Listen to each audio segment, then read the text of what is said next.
Muito bem. Então eu queria trazer para vocês algumas anotações minhas aqui. Eu queria transmitir para vocês também isso de uma forma mais abrangente. Por isso eu vou estar enviando para vocês, juntamente dessa aula de hoje, um resumo em relação a esses assuntos ministrados, tá bem? Bem, sobre a poesia ainda, a poesia bíblica ela pode ser distinguida da prosa por pelo menos 4 maneiras importantes. Então tome nota, aí são 4 maneiras importantes que a poesia é distinguida então da forma de prosa. A regularidade das estruturas rítmicas. Então a poesia tem essa regularidade rítmica, e isso é bem interessante nós salientarmos, porque, por exemplo, nós sabemos que o livro de Salmo ele foi feito para ser cantado. Então, toda a estrutura poética que é contida nos Salmos, ela é feita para que haja uma sonoridade na hora da leitura, né, ou dos cânticos, né, ao entoar os cânticos em si, tá bem? Uso frequente também de figuras de linguagem, então você vai ver muito fortemente isso, que é uma coisa que nós estudamos também na matéria de hermenêutica bíblica, mas só ressaltando alguns para você ter ideia, né? A hipérbole, que é também o exagero. E se nós literalizarmos alguns textos, queridos, nós vamos interpretá-los sim de formas muito equivocadas. Como, por exemplo, lá no Salmo 34, versículo 10. O texto diz o seguinte: os leõezinhos sofrem necessidade e passam fome, porém os que buscam ao Senhor, bem nenhum lhes faltará. Se nós literalizarmos aqui, parece que se nós passarmos por alguma privação, se alguma coisa nos faltar, nós não estamos buscando o Senhor de forma correta. Isso é um completo engano na interpretação do texto, tá? Então, isso aqui tem que ser entendido de forma correta, que é um texto poético e há uma hipérbole ou um exagero aí. Ele quer dizer apenas que, em contraste com aqueles, ele dá exemplo até de animais, né, de leõezinhos, mas em contraste com aqueles que não buscam ao Senhor, os que buscam ao Senhor, bem nenhum lhes faltará. Então, de forma exagerada, ele diz que os que buscam o Senhor não têm necessidades, né, tá? Tudo então é suprido. Há outras figuras de linguagem também que não queremos entrar aprofundadamente, porque já foi assunto de outra disciplina, como nós já citamos, mas vou citar algumas aqui apenas para você ter ideia, tá bem? Como, por exemplo, a sinédoque, simbolismo, metáforas, símiles, metonímia, sarcasmo, ironias. Tá? Então, se nós não entendemos isso corretamente, nós vamos então literalizar o texto e então interpretarmos de forma equivocada. Outro exemplo também é Salmo 1, verso 3, né? Que emprega a símile de uma árvore frutífera como descrever a condição favorável daqueles que meditam sobre a lei de Deus, né? Então, aquele que medita na lei do Senhor, ele é como diz lá em Salmo, capítulo 1, versículo 3, como a árvore plantada junto à ribeira de água. Então, essa comparação que aqui está expressa na forma de símile, né, quando há esse elemento aí de conexão entre uma coisa e outra, está comparando aquele que medita na lei do Senhor com a árvore plantada. Então, a árvore plantada é então esse elo de ligação aí, ele é característico da símile, tá? Então, isso é muito importante para nós entendermos que há esse tipo de figura de linguagem.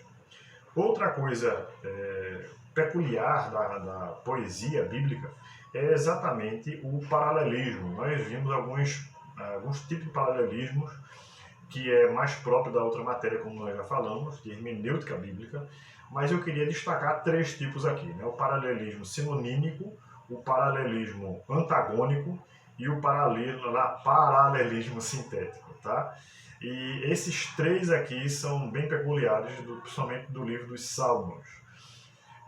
A repetição, né, de assuntos, ou de assunto proposto, né, seja ele de uma forma sinonímica, certo? Em que se diz a mesma coisa de forma repetida praticamente, só que usando termos diferentes, ou antagônica, quando nós vemos já essa mesma repetição, mas eles geram uma certa antagonismo ou um certo confronto de ideias, tá? E por fim também de forma sintética, onde há então a aplicação dessas verdades ditas de forma paralela, tá bem? Quanto aos assuntos ainda em relação à poesia hebraica, queridos, é importante nós salientarmos falarmos de outros textos também, não apenas Salmos ou Provérbios, ou Eclesiastes, que são mais comuns, mas eu queria ressaltar para você um outro texto aqui também, lá em Juízes, capítulo 5, verso 25. Tá? Apesar de você ter em mente, talvez agora nesse momento que eu falei do livro de Juízes, que o livro de Juízes não é um livro poético, de fato, mas por não ser um livro poético, não quer dizer que eles não têm em nenhum lugar dele a poesia. Então, é claro que tem em algumas passagens, tá? Como nós vemos aqui em Juízes 5:25, e nós vamos falar um pouco da estrutura desse texto, tá? Eu pretendo mandar um quadro para você que você possa ver no resumo que nós vamos mandar um pouco dessa estrutura que eu achei bastante interessante. Lá em Juízes 5:25, lemos o seguinte: Dá-me, peço-te, de beber um pouco de água, porque tenho sede. Ela abriu um odre de leite e deu-lhe de beber e o cobriu. Porém, no relato poético em Juízes 5:25 temos aí o primeiro, cada um dividido por versetos, tá? São partes menores dessa estrutura. E o primeiro verseto diz assim: água pediu ele, leite lhe deu ela. Verseto B, em taça de príncipes lhe ofereceu nada. No relato poético, pode-se observar claramente o ritmo do paralelismo entre os versos. Então, infelizmente, a nossa estrutura de tradução não permite nós vermos essa beleza no português. Tá? Nós perdemos isso nas traduções, porque não há como ver isso, assim como nós já falamos também em sala de aula, coisas como acróstico ou acrônimo que nós vemos como, por exemplo, lá no Salmo 119, em que de 8 em 8 versículos os versos eles começam com uma letra hebraica, tá? Aleph, depois Gimel, depois Dalet e assim por diante. E infelizmente nós não vemos isso, e uma forma de os editores bíblicos em português tentar compensar um pouco isso, em algumas bíblias, em 8 versículos, há uma letra escrita em cima, né? No caso, Aleph. Ou também nós vemos outro intuito já editorial, em que há uma separação, um espaçamento maior depois do 8º para o 9º versículo e assim por diante, de 8 em 8. E também as letras que começam em negrito de 8 em 8 versículos também. Tá? Muito bem, voltando aqui para o texto de Juízes 5:25, o segundo verseto enriquece, que lhe deu ela, de forma esterofônica, com taças de príncipes e leite com nata. Então, essa forma de falar esterofônica, que seria uma forma estética que traz uma fonética realmente sobressaindo a forma fonética do texto. Chama a atenção para a nata e para a taça requintada na qual Jael serviu a iguaria, de modo que o público possa ver e sentir a astúcia de Jael. Ou seja, a forma escrita, queridos, do texto poético, ele traz à tona aquilo que quer ressaltar de uma forma bela, porque a própria fonética ela sobressai aos ouvidos, de forma que quem escuta o que está sendo lido, ele entende perfeitamente que há uma ênfase maior naquela porção de texto. Tá? Ela tratou o seu hóspede exausto da batalha como se fosse um membro da realeza, a fim de deixá-lo à vontade e com o intuito, vejam bem, né, como a poesia ela traz bem isso, mas com o intuito de deixá-lo então vulnerável. Né? Então ela queria então usar desse meio aí para então, uma vez que ele estivesse mais à vontade, completamente à vontade, sendo tratado de uma forma mais do que o esperado, ele tornasse assim vulnerável. E a poesia hebraica, a forma como está escrito o texto, se nota bem isso, ok? Uma ressalva, queridos, é importante dar para vocês nesse momento, é que essas particularidades não serão assuntos para avaliação, tá? Isso aqui é só para crescer aí o seu conhecimento em relação a alguns textos, para que nós possamos entender que a poesia hebraica, primeiro, não se resume aos livros poéticos, ela também se encontra em outros textos. Segundo, para nós, uma vez que identificamos a poesia hebraica, nesses textos ou nesses livros, nós possamos então interpretar os textos de forma correta, tá? Não haja erro na interpretação desses textos, tá? Em vez de falar claramente sobre uma questão, os poetas bíblicos muitas vezes conduzem seus leitores a experiências sensoriais dos temas tratados, tá? Então, como nós vemos também lá no Salmo 1, né, que é como a árvore plantada junto a ribeiros de água, que no seu devido tempo dá o seu fruto, você tende a se imaginar, se projetar para um local assim, onde há um ribeiro corrente. Talvez você seja levado a até ter a sensação de ouvir as águas correntes, a ver os pastos ali, ver tudo verde, né, ao redor, né, onde há ribeiros. Então é uma experiência bastante sensorial, tá?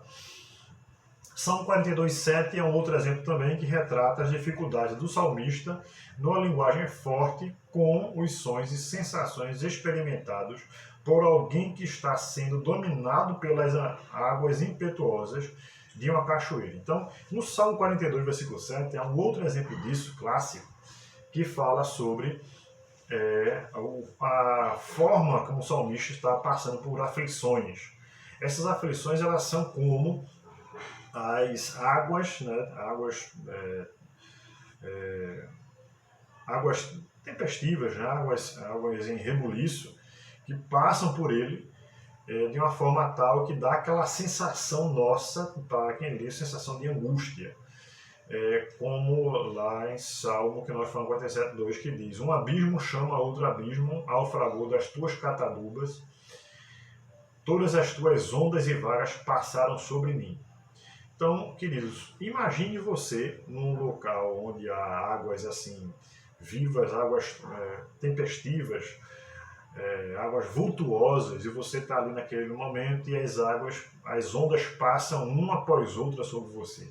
O cenário realmente, claro, é que é de angústia, ou como se você não pudesse respirar, e você então levanta a cabeça para respirar e vem uma outra onda sobre você, lhe submergindo e tirando a capacidade de você respirar naquele momento ali. Então, realmente é algo angustiante. É isso que o salmista quer transmitir aqui no Salmo 42, versículo 7. Outro exemplo também, como nós já falamos, é de Salmo 23, versículo 2, que retrata a proteção de Deus numa expressão pitoresca de refrigério, conforto, cor e quietude. Quando diz lá no verso 2, ele me faz repousar em pastos verdejantes, leva-me para junto às águas de descanso. E outros exemplos mais podíamos dar, como Salmo 130, versículo 1 e 2, que encontramos um lamento, vamos dizer assim: das profundezas declaro a ti, Senhor, escuta, Senhor, a minha voz. Estejam alertas os teus ouvidos à minha súplica. E ao mesmo tempo descobrimos louvor jubiloso no Salmo 57, também outro exemplo de júbilo, né, de uma forma poética belíssima. Como, por exemplo: firme está o meu coração, ó Deus, o meu coração está firme, cantarei e entoarei louvores. Desperta, ó minha alma, desperta, lira e harpa, quero acordar a alva. Então, essa expressão assim de alegria, de regozijo, de chamada a si mesmo, né? Quando fala sobre a própria alma, é uma chamada a si mesmo. Desperta, ó minha alma, né? Cantarei louvores a Deus, desperta, firme está o meu coração, ó Deus. Então é uma expressão assim de totalidade, de inteireza. Eu por completo devo então louvar e adorar assim ao Senhor. Ok, então diante disso que nós falamos, bem bem relevante para nós, queridos, nós examinarmos os textos e conhecermos os textos na sua forma literária em que foram escritos, para que nós possamos então interpretar assim de forma correta, tá bem?